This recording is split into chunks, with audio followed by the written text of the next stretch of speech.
Stop on Market Street.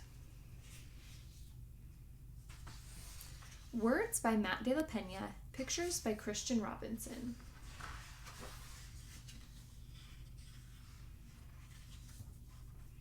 CJ pushed through the church doors, skipped down the steps. The outside air smelled like freedom, but it also smelled like rain, which freckled CJ's shirt and dripped down his nose. Here he comes down the steps. He ducked under his Nana's umbrella, saying, "How come we gotta wait for the bus in all this wet?" "Trees get thirsty too," his Nana told him. "Don't you see that big one drinking through a straw?" CJ looked for a long time, but never saw a straw. From the bus stop, he watched water pool on flower petals, watched rain patter against the windshield of a nearby car. His friend Colby climbed in, gave CJ a wave, and drove off with his dad. "Nana, how come we don't got a car?" "Boy, what do we need a car for? We got a bus that breathes fire and old Mr. Dennis, who always has a trick for you." The bus creaked to a stop in front of them. It sighed and sagged, and the doors swung open. There they are, getting on the bus. "What's that I see?" Mr. Dennis asked. He pulled a coin from behind CJ's ear, placed it in his palm. Nana laughed her deep laugh and pushed CJ along. They sat right up front. The man across the way was tuning a guitar. An old woman with curlers had butterflies in a jar. Nana gave everyone a great big smile and a "good afternoon." She made sure CJ did the same. The bus lurched forward and stopped, lurched forward and stopped. Nana hummed as she knit. "How come we always gotta go here after church?" CJ said. "Miguel and Colby never have to go nowhere." "I feel sorry for those boys," she told him. "They'll never get a chance to meet Bobo or the Sunglass Man. And I hear Trixie got herself a brand new hat." CJ stared out the window, feeling sorry for himself.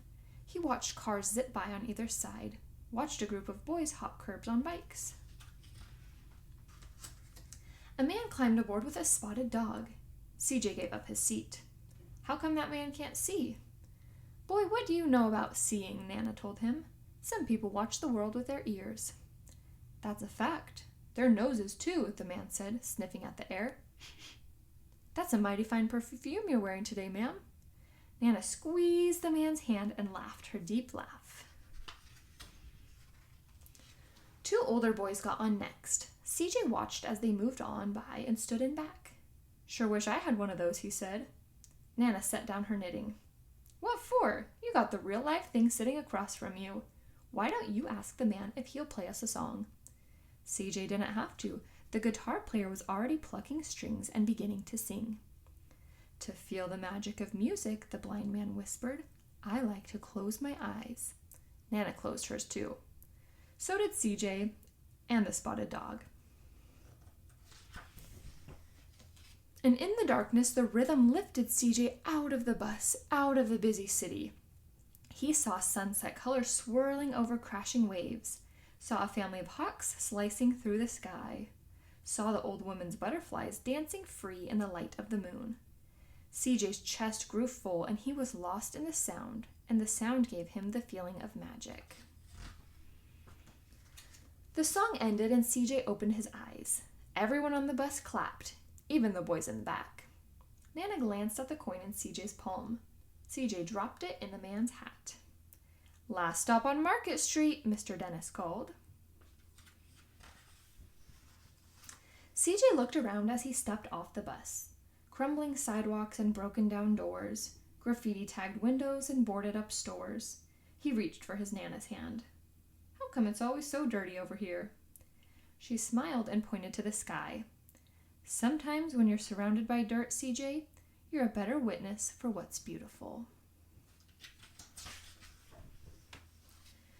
CJ saw the perfect rainbow arching over their soup kitchen.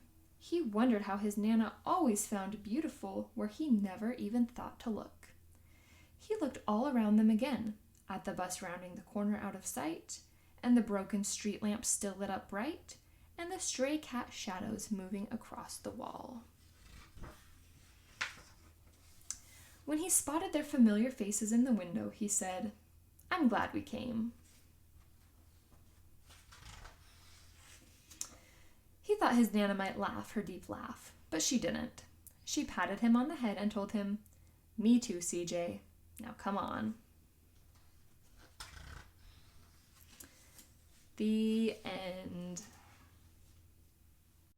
Thank you for tuning in to Mother Hen's Library. If you enjoyed this video, please make sure to like and subscribe to our channel.